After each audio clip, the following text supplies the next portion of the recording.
Hi everybody, welcome to our Farm Sanctuary's adoption floor. So many of you who have visited were kind of surprised, mostly pleasantly I believe, at an open range adoption center. We modeled this off of a few of the rescues whom we most admire. And it's a surprisingly peaceful environment. Just as I say that, someone's growling at the door. That is Colonel Sanders? No, that is Will Turner, who is growling at a barn cat who's outside. But it's a wonderful environment. There are lots of gifts in this room. We have wonderful volunteers and supporters who have provided places to sit. Our lovely Glenna has given us lots of baskets for the cats to enjoy, which they do. This is, who is that in the basket? I think that's Thalia. And I had to look for some markings. And along the wall here, we have little Boo Boo. And we have some gifts from our Pet Value partners and that were installed by the lovely and talented David Hemker, who will appreciate this shout out, not. This is a room that's just kind of full of light, of a lot of joy, a lot of love. We have plenty of people who come by just for kitty therapy. I won't lie that we always hope they'll fall in love and find their new best friend here. But a lot of times people come just to enjoy the beautiful purple chair that we call the throne that was provided to us from Brayton, our morning volunteer who's going back to school in Illinois, but has been with us every morning all summer. There are lots of cats here that we just have millions of stories about. There on the toy is that Piper approved sister? Oh, now you're moving fast. That's Colonel Sanders. Colonel Sanders, actually, focus in on Colonel Sanders for me. He has a great story. He was in really, really bad shape. That one little ear that stays down was it's a cauliflower ear. It had infection. It had a little bit of frostbite. And he was found behind, wait for it, a KFC, hence the name. Colonel Sanders is one of the most loving cats here. And I swear he sort of knows that he was rescued and that time was short for him. We have Bandana over here at the water dish. And Bandana was rescued with his brother Bucky, one of our wonderful transport volunteers and saints, Kimberly Argabright. Brought him here with his brother Bucky. Bucky was immediately adoptable, and at the time, because we keep a very close tab on our numbers, we transferred Bucky to Cozy Cat Cottage Adoption Center, where he was adopted within 2 weeks. He was in great health, and he was really outgoing. Bandana was really, really, really, really shy. We actually had him with our feral group, and we gave him months and months to adjust. We brought him into our adoption center and had various people working with him and loving on him until he trusted people. And Brody is rubbing against the camera. Brody is the Romeo of the adoption floor. And, oh, is that Crash? Did I get it wrong? Okay, well, Crash and Romeo both have our tabbies, and they're keeping their tails over their backs these days. So, anyway, that's Bandana's story. That's all of it that Crash wants you to hear, apparently. There goes Colonel Sanders. In the box, nibbling away, is Brody. If you want an autumn-eyed beauty who is absolutely loving and normally won't play with anything or pay attention to anything when people are there, that's enough chewing because we don't want you consuming it. You would want Brody. Crash is actually also very similar, hence the confusion. So if Brody goes, then Crash was found was a victim of a car accident, I believe, and was kind of traumatized when she first came to us, and now is doing very well. Let's see, who else do we have? Oh, this is Houdini. Houdini has a great story. Houdini came to us through our handyman, Dwight. his mother-in-law was feeding a colony in the yard, and Houdini was one of the cats there. And the mother-in-law had to go to assisted living, and Houdini had nowhere to go, and Dwight approached us. The interesting thing about Houdini, besides the beautiful marble markings against white, is he was shot, and I don't mean BB gun shot. And not only is he forgiving of it, he is also one of our really social, loving cats.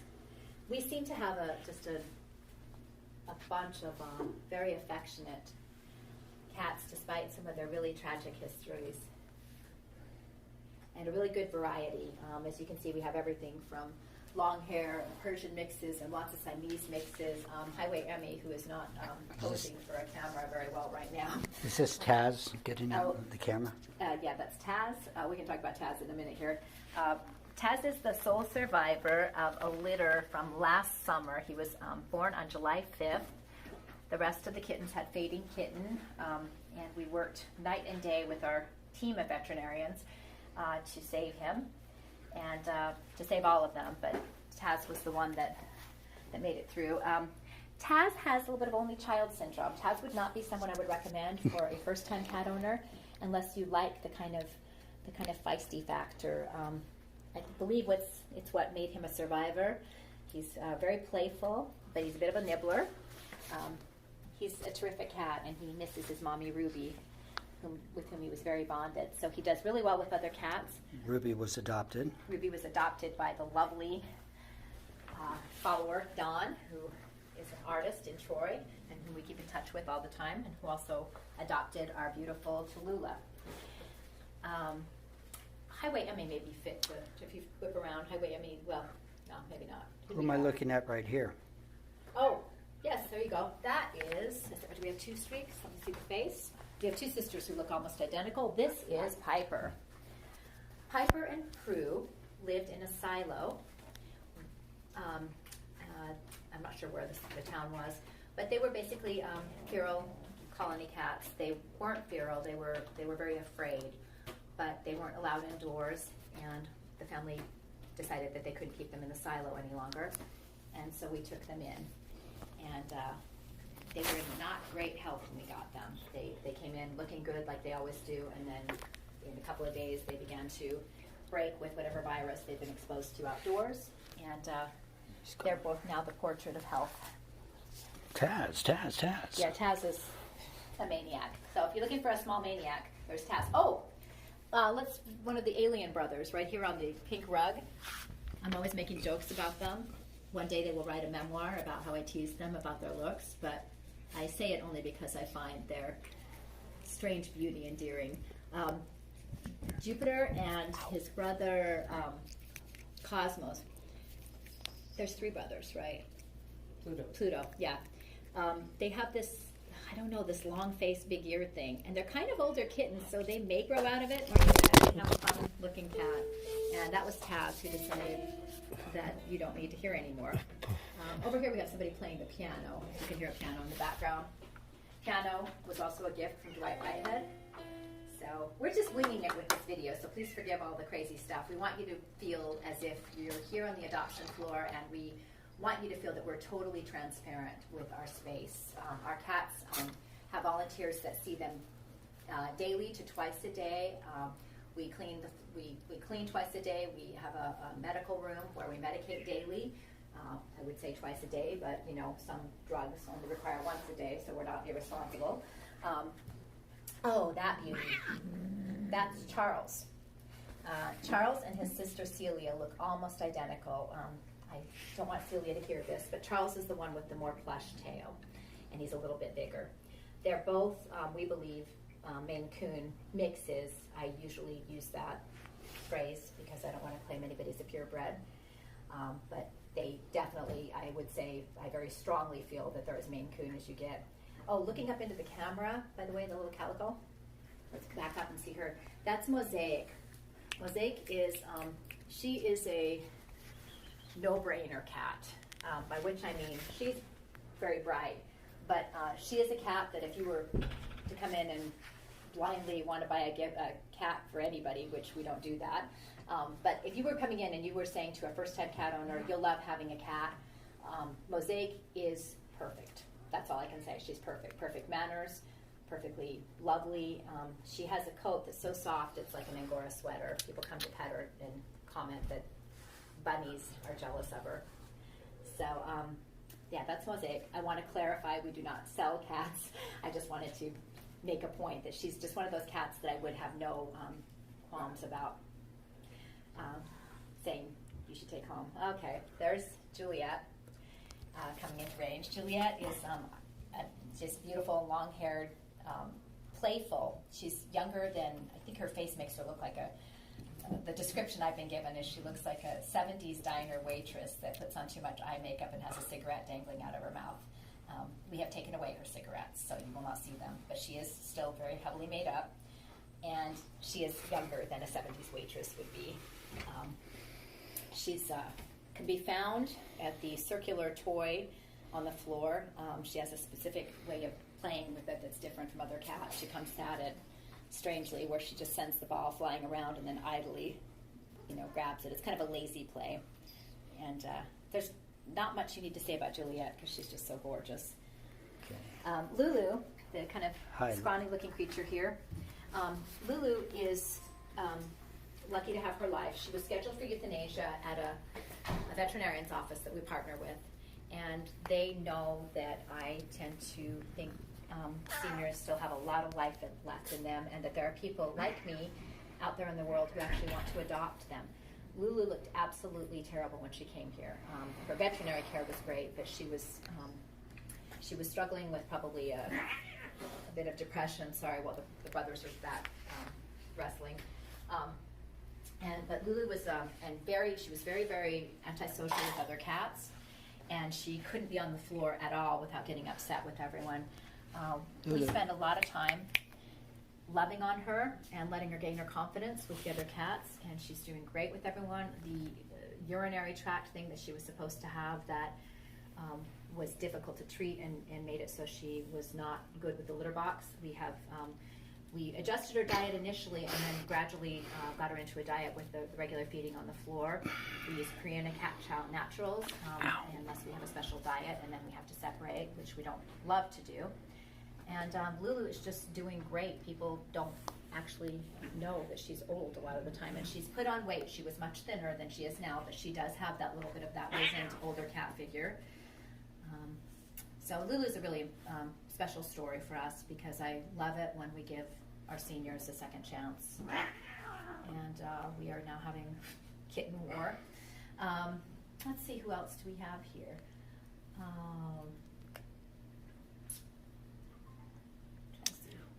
Where is Chuck's guy with the white whiskers? Oh, yes.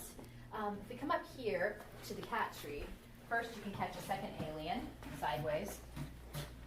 So there's the next alien brother.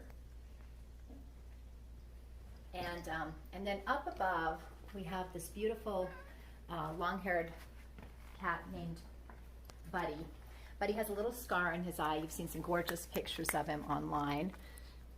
And he came to us. He was living outdoors, and one of our volunteers asked if he and his senior brother, I don't know if they're actually brothers, probably not, could come and live with us. They have since become floor favorites. And again, they're seniors. I can't stress enough how much we believe that seniors can be amazing companions and don't seem like seniors if they get in the right environment. These guys are, they're not setting the world on fire, but they are often playing or enjoying a lot of cuddle time with our kittens. A lot of our seniors, we call them the gentle grandpas, because the kittens, the younger ones, like beautiful Madeline, who's on the shelf with Buddy, they, for some reason, they sidle up to them. There's just something really sympathetic in that relationship. So that's Henry, and next to him is beautiful Madeline. And Madeline is a wonder that she's still here. She's had a lot of people in love with her. She's just another one of those perfect cats. I can't say enough about her. She's sweet, she's loving, she's playful, she's polite. She has great litter box manners. she's just a great cat, and she's not yet a year old. She's still like in the 7-month, 8-month range, and so you're still getting the best parts of the kitten. She'll bond with you. That's actually a myth I want to address also. When you look at these older cats, and these adult cats, I often get people calling and saying that they want the youngest possible cat so that cat will bond with their family. The younger the kitten is, the less likely you are to know who you're getting when they grow up. They do change in personality. Taz was very, very different as a little kitten than he is now. He's a lot more, I don't want to say aggressive, but certainly assertive. Backing away there was Sansa. She's still a little bit fearful. She came from a feral colony that was being poisoned in East Liberty. Goliath, who is being probably about to be terrorized by Highway Emmy. Highway Emmy has an interesting story, but let's stick with Goliath for the moment. Goliath was found old on the streets, and he is so crazy about people now. You would not have known that he was part of a feral colony. Highway Emmy, who's become a little bit bratty in her old age, is a Calico Siamese mix. She was being transported to us. She was being, taken out of her home, taken out of her home environment, being outdoors, and she's being transported in a large dog crate in the back of a pickup. We did not do the transporting. We do not endorse any part of the story. The dog crate popped open while she was on the highway, and she jumped out at 55 plus miles an hour, was almost clipped by a car, crossed lanes of traffic to end up on the side of the road with abrasions and a broken tooth and a really strong, fierce attitude. So really glad to have Highway Emmy with us as well. Lisa is about to what? Oh, this is about to go feed. I'm not sure why we. Lisa is my rescue partner, and she is the person who does the bulk of our medical, so that's who dashed by. Mocha, great example of one of our seniors, came from a home, was said to be up all night wailing loudly in the home. I'm not saying that isn't true, but for whatever reason, he's not doing that here. Mocha is the absolute #1 grandpa of the upstairs area. We have 2 adoption floors. One is an indoor-outdoor catio area that we'll cover another time. Mocha is a very sweet, very loving to people, to other cats, but particularly kittens. He has a lot of kitten friends. Sorry, buddy. And he's doing very well here. Mocha.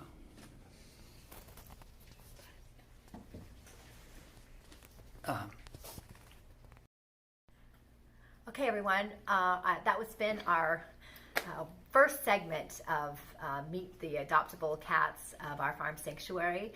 We want to do these little floor tours to see if maybe those of you who, we're out in the country. So some of you may not want to drive out to the country and without having an idea of who you're going to meet. I think it's worth it. I find joy here every single day. I find joy here when lots of sad things in rescue bring me down. All the sad stories, the people that are not helpful to other rescuers, the people that don't do right by their babies. When I come in here, every one of these cats look at us with gratitude and with joy, and some of them didn't come to us nearly as friendly as they are. And so your visiting here could be the beginning of one of these guys that's a little bit less bonded with us, finding a friend. And, if your boyfriend or your girlfriend or your wife or your husband or your sister or your friend, are being lousy, come here and replace them. Thank you. Crash agrees. See ya, Crash.